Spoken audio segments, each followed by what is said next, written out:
kalait na kay Sara Duterte Bilatsing Iloy, do akala mo ang size ang paa mo, 72 inches. Isa na lang kapaligo, kapatid ka ni Mura kag ni Mahal.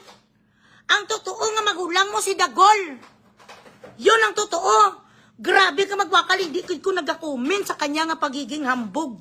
Nga gusto ko na sa biradahon doon na, gusto ko na sa lampasuhin.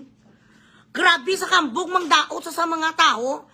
My mom would buy a Gucci shoes or a Louboutin shoes just because we're going to, just because we're gonna attend a party. She's gonna buy 2 pairs, one for me and one for her.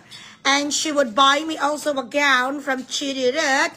My mom is like that, My family were affluent in our city, in Butuan, and I do not need actually to be in social media because all I gotta do is to go back home. But I want to be independent together with my bastard child, Tony.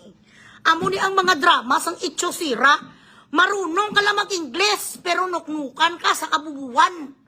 Wala sang, your argument is fucking weak. Your sentiments are fucking inferior. And it does not even connote a woman of integrity and loyalty. Amo ni nga klaseng parehas imong Bilatsing Iloy mo sa totoo lang. Wala ka naman nakilalang diputa ka kung hindi ka sumakay sa popularidad ni Digong.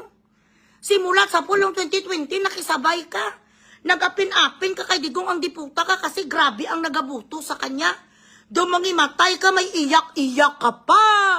You diputa nga dramatization.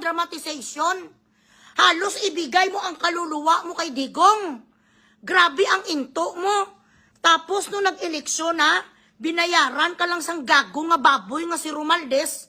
Isa ka rin bayaran ng diputa ka kasi tamad ka eh.